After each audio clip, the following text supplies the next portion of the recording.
Guys welcome to my YouTube channel. আজ ভিডিওটা শুরু করছি মাঠে থেকে। ফের দেখতে পাচ্ছ মাঠে কত কুয়াশা পড়েছে। আমি আর আমার বর এসেছিলাম মাঠে রিলস বানাতে, তাই ভাবলাম ভিডিওর ইন্ট্রোটা এখান থেকেই দিয়ে দিই। তো সবাইকে জানাই শুভ মকর সংক্রান্তি। আজকের দিনটা তোমাদের সবার ভালো কাটুক। আর আজ আমাদের বাড়িতে পিঠে হবে, আশা করি সবার বাড়িতেই পিঠে হয় আজকের দিনে। তো আমাদের বাড়ি কিরম নিয়মে পুজো হয়, কি কি পিঠে হচ্ছে তোমাদের সাথে আমি শেয়ার করব। ভিডিওটা ভালো লাগলে অবশ্যই like comment share and subscribe করে দিও। আর ভিডিওটা দেখতে থাকো, সঙ্গে থাকো।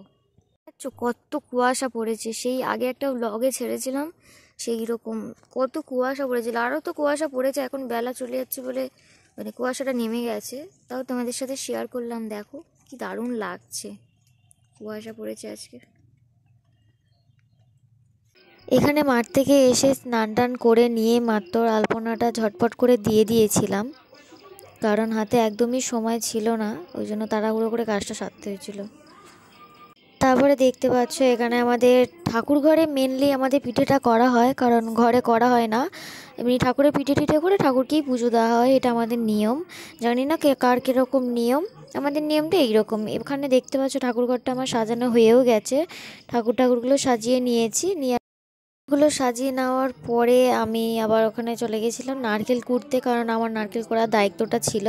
এনে চটপট করে নারকেলটা কুড়তে বসে পড়েছিলাম। মা ওদিকে পিঠের জোগাড়টা করছে, প্রথমে গরম জলটা করে নিয়েছিল। এটা আমাদের বলে ঢাকা পিঠে, এটাই হয় পুজো মানে মেনলি।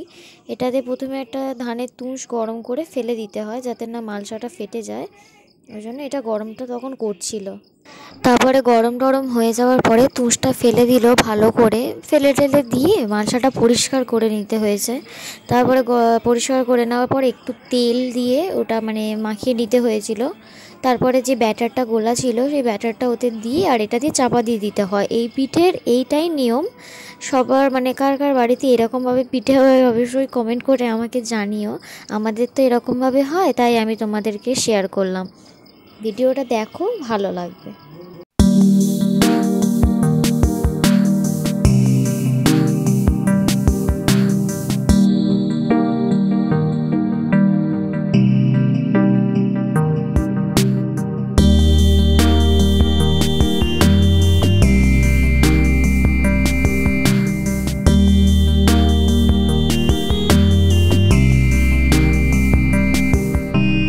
সেম প্রসেসে সম্পূর্ণ পিঠেটা কমপ্লিট করার পরে আমাদের নেক্সট পিঠের জোগাড়টা করা ছিল। এখানে হচ্ছিল মালপোয়ার মানে ব্যাটারটা গোলা হচ্ছিল, দেখতেই পাচ্ছ। এখানে প্রথমে ডালটা দিয়ে তারপরে কত কিছু দিয়ে এই ব্যাটারটা তৈরি করছিল, চিনিও দিয়ে দিল।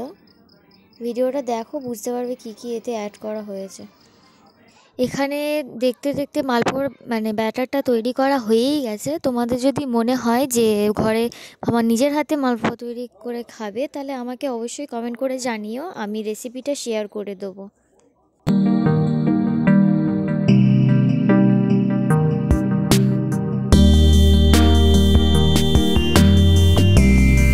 এখানে আমি নারকেলটা কুড়িয়ে নিচ্ছি। মা ওটাকে কি বলে, ঢাকা পিঠে, ওটা করতেই হয়, ওটা করছে। আর ওটাকে কি বলে, মালপোয়া মতন বলে, তেল পিঠে বলে এখানে। তেল পিঠেটা করবে। তারপরে আরও দেখো কত কিছু হবে, আমি ভিডিওটা শেয়ার করব, তোমরা ভিডিওটা দেখতে থাকো, সঙ্গে থাকো। আগে আমি নারকেলটা কুড়িয়ে নিই। এইখানে আমি নারকেলটা কুড়াচ্ছিলাম, অনেকক্ষণ ধরেই কুড়াচ্ছি, তোমাদের দেখাচ্ছিলাম। সবে এটুকা কুড়িয়েছি আর এতটা বাকি আছে কুড়তে, কুড়লে হয়ে যাবে। তারপরে এইদিকে এগুলো হচ্ছে। ভিডিওটা দেখতে থাকো আর সঙ্গে থাকো। হ্যাঁ, এখানে মানে কড়া গরম হয়ে গেছে, তেলটা আমি দিয়ে দিয়েছি। এবারে মা ওই ব্যাটারটা নিয়ে মানে হাতায় করে নিয়ে ওতে অল্প অল্প করে দিয়ে দিল। দিয়ে এটা মানে বেশ অনেকক্ষণ হালকা আছে ভাজতে হবে, ভাজলে তবে ভেতরেটা সেদ্ধ হবে, নাহলে বাইরেটা পুড়ে যাবে আর ভেতরেটা কাঁচা রয়ে যাবে। তোমরা যে যে এই প্রসেসে করবে একটু খেয়াল রেখো। আমাদের উনুনে হয়েছে, তোমরা হয়তো গ্যাসে করবে, লো ফ্লেমে দিয়ে করতে পারো, তবে জিনিসটা খেতে খুব ভালো লাগবে। তবে ভিডিওটা দেখো, তোমরা বুঝতে পারবে কত সুন্দরভাবে পিঠেটা হয়েছিল।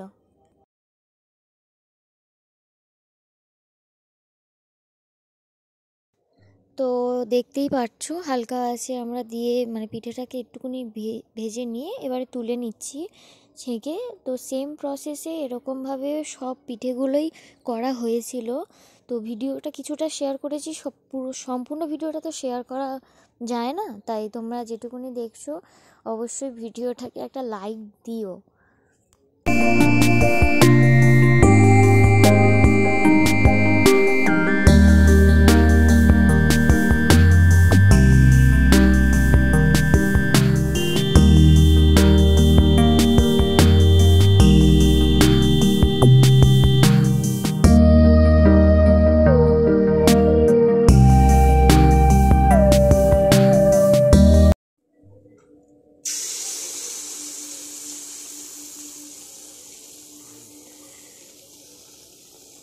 এই হলো লাস্ট পিঠে,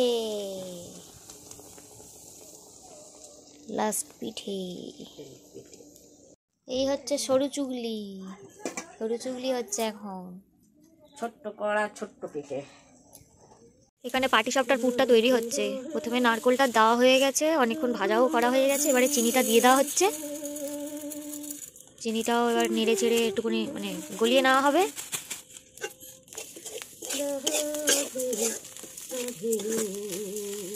ভিডিওটা দেখতে থাকো। এবার একটু জল দিয়ে দেওয়া হলো,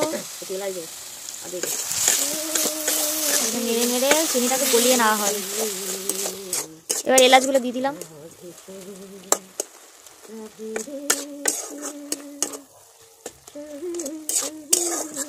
এবারে গুঁড়োর দুধটাও দিয়ে দেবো।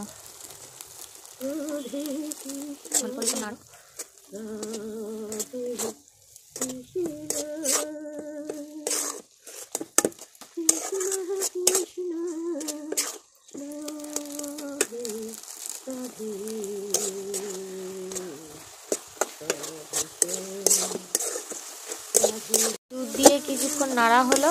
এবার একটু রস ভাবটা করে নিয়ে তারপর পুরটা নামিয়ে নেওয়া হবে। এবার হয়ে গেছে, এটা নামিয়ে নিতে হবে।